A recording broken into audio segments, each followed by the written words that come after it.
welcome everybody to another episode of the STL Hockey Fan Podcast. Thank you guys so much for listening. I will say I apologize for the long time in between last episode and this one. I just happen to be one of them regular dudes. I have a job and work has been crazy. So, and Christmas and all that good stuff. Plus, I'm looking for some cool guests. So, anyways, I realized that I never really do this. I never really tell you guys where to find me on anything. So I am at STL Hockey Fan 1 at pretty much everything. Except for on X, where I am STL Hockey Fan 16. 16 for Brett Hall. Apparently, I couldn't have STL Hockey Fan 1. There was already one out there. Crazy. So that's STL Hockey Fan 1 on TikTok, which is where I pretty much do everything. And then I do a little bit on Instagram, which is basically just what's already on my TikTok stuff. And then I also have all of the podcasts up on YouTube, as well as some of the shorts, but obviously YouTube, copyright, all that stuff, wasn't having a good time with it. All right, so no way to avoid it. Let's just get into the game against the Buffalo Sabres. The Blues lost 4-2, and it was a rough one because pretty much Jim Montgomery said the same thing. In the first period, it was only the offense that was good. Defense was not. And then second and third period were just kind of awful. Joel Hofer, he did pretty well. Everyone else just kind of sucked. There was a point where Jimmy Snuggerud, whenever he got that goal, that was kind of the best he had played in there. There was a point where everything was collapsing that Robert Thomas, came out, had a really good shift, but, couldn't really get anything off of it. And then there was the pretty much empty net goal, not the one against the Blues, but the one right before that, and I say empty net goal, empty net attempt. We had a guy right in front, and their goalie was in the back of their, behind their net. Played it up to the front. We had a guy there, and he could not get it. And then it goes right to our net. So, man, just a rough one, but the pattern continues. I released a video, a TikTok about this, and it's the same thing. It's you start to do well, whether you get one win or two in a row, and then you just come out and do pretty much nothing and let the other team just roll over you. It's rough to watch. It's like with each win, especially the Florida win, you want to get your hopes up and you want to get excited for where this team is going, but then they just kind of show you where they're really at. And it's disappointing, it's discouraging, but I mean, what can you do about it? And really, if you think about it, what can you do about it? Doug Armstrong, um, I think he needs to step in here. And I know he's been doing stuff. He got Fabry, he got Bergeron. Um, but I would like to see a bigger name. And if that means getting rid of some of our bigger names, I'm okay with that. I know it's not something that, is incredibly possible, but like the thing where Minnesota gets Quinn Hughes and then they just, he steals the show pretty much and he's playing and scoring, in his first game and whatnot. And, that's insane. So that's kind of what I want to see for the Blues. And I know people are going to say, no trade clauses, no move clauses, all that stuff. Doug Armstrong doesn't care. If you're not producing, I really think. I mean, we've seen it before. You know, Letty didn't want to be traded to the Sharks. Well, the Blues put him on waivers, and who was the first to get a shot at picking him up? The Sharks. That's where he went.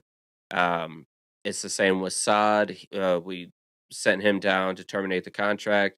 He decided to go to Vegas, and then it's the same with Texier. We sent him down to get rid of his contract. He goes to Montreal. So I I definitely see something happening where Doug Armstrong goes out and tries to get like one last acquisition, tries to get one last big name before he tries to hand it off to Steiner. Um, and I get, it's kind of a slow transition, but I just think this year, do I want to see him go for a big name. Who? I have no clue. That's a really tough one. But there's got to be a team out there willing to take a haul for a big name. Because I think within that haul, you can probably give up Cairo. You could probably give up Shenner. You can probably give up Falk. Um, Trying to think, who else can you give up? Who do we got down there? Hopefully they wouldn't give up like Juracek or anybody like that. Um, but they may have to. Um, you know what I mean? Like we have a lot of young talent.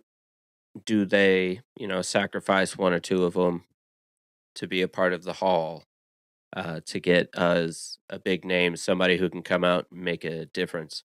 Um, Robert Thomas, man, I am so my issue there is just all the point blank chances that he just can't seem to go into the net. Um, it's like he has the chance to make a difference, um, many chances in a game, and can't seem to capitalize. Can always seem to come close, but can't really seem to actually get it done.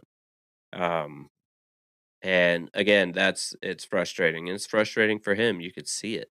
Um, they said he was reading the banners after several shots. Like he's frustrated too. It's tough because they're all trying. They're trying to put in the effort, but man, just not getting the results. Speaking of not getting the results, let's do this. So the last game of the year is against Colorado.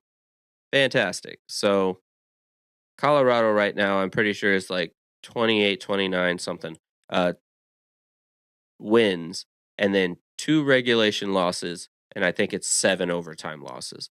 Um so how do we think this is going to go? We got another like Jekyll and Hyde thing. Do we get the Blues that'll come out and dominate and keep everybody off the score sheet and all of that stuff, or are we going to get what we expect, which is for the Blues to basically like get blown out like 5-1 or something like that. Bennington will be playing, so that's another risk factor. Um, and this is essentially, I mean, officially, the game that will end the first half of the season. Um, Man, I genuinely, I'm predicting a loss for that one. I can't. I simply can't, it's tough. I don't wanna say this. Um, it's really tough to have hope, in a game like this. These guys are and when I say these guys, the Avalanche are absolutely rolling right now. Um, and it really seems like nobody's gonna stop them. If you look at the stats, you've got Nathan MacKinnon, he's got 32 goals. 32 goals. He's got 34 assists for 66 points. He's plus 48. Martin H's 19 goals, 31 assists. Brock Nelson 15 goals, 13 assists.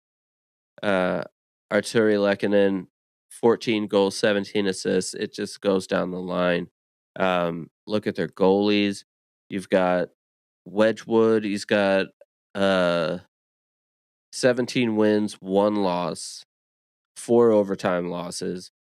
Blackwood, he's got, uh, 12 wins, 1 loss, 1 overtime loss.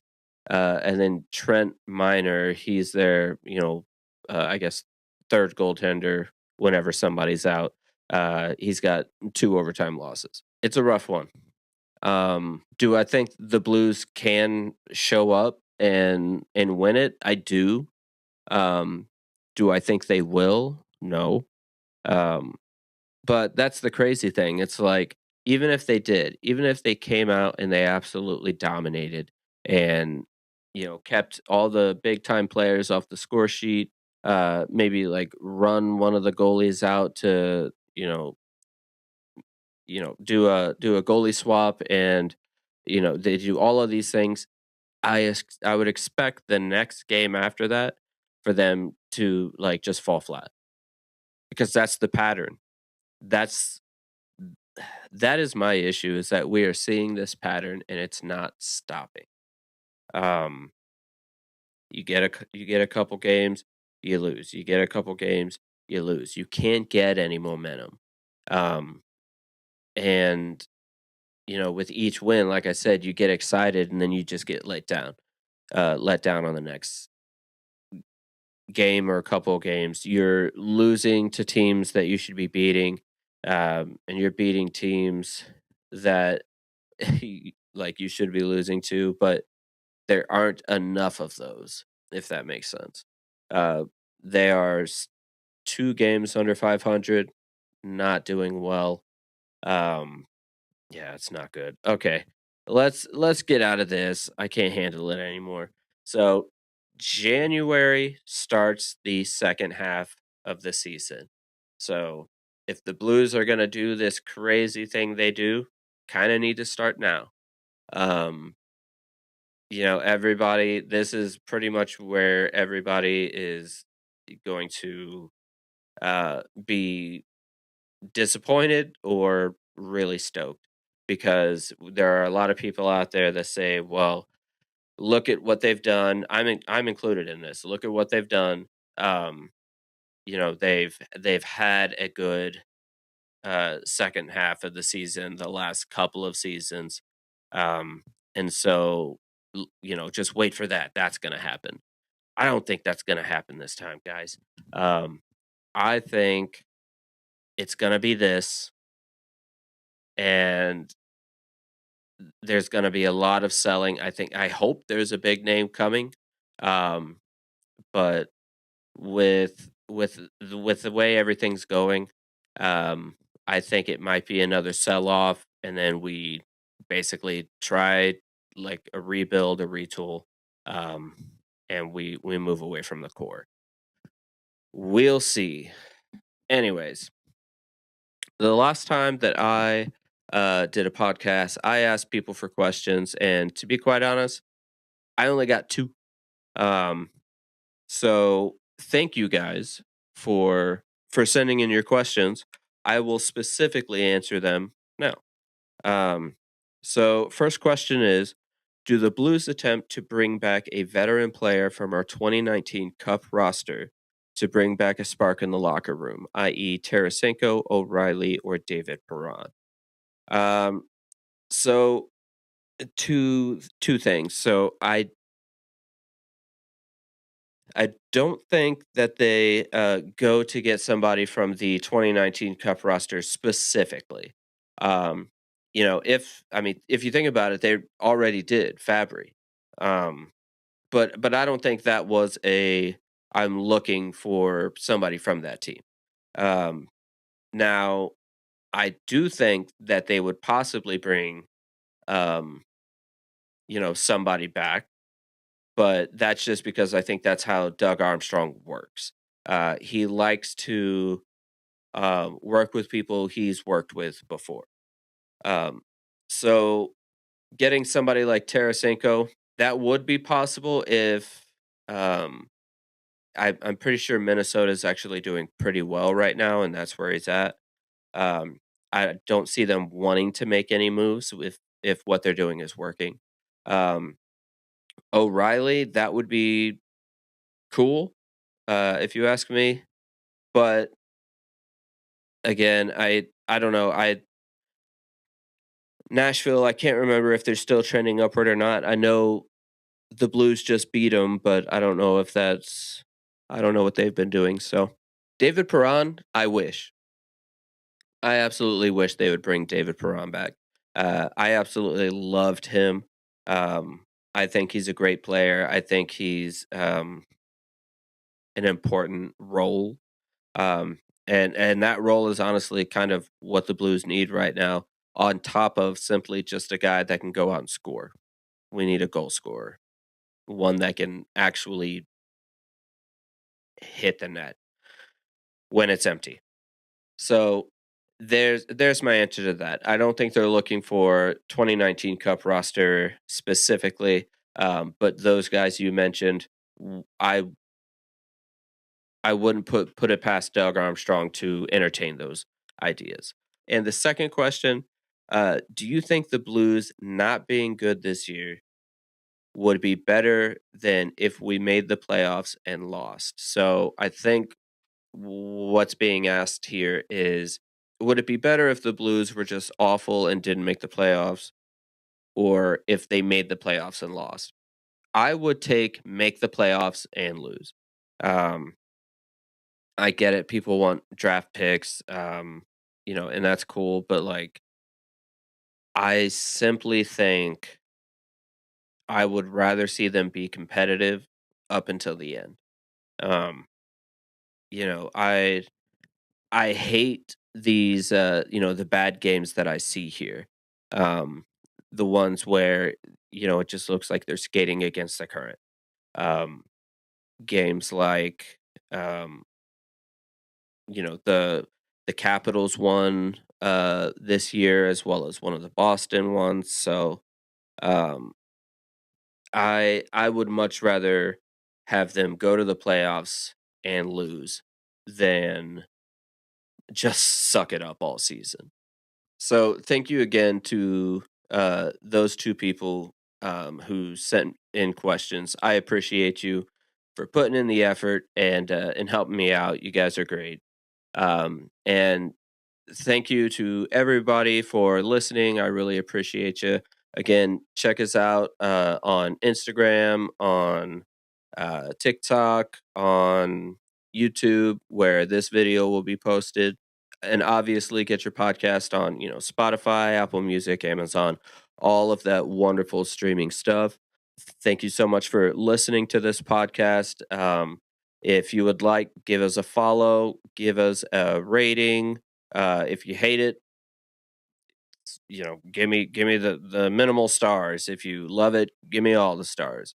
Everything helps. I really appreciate you guys. Follow me on everything, like, subscribe, all that good stuff. Love you guys. Let's go Blues.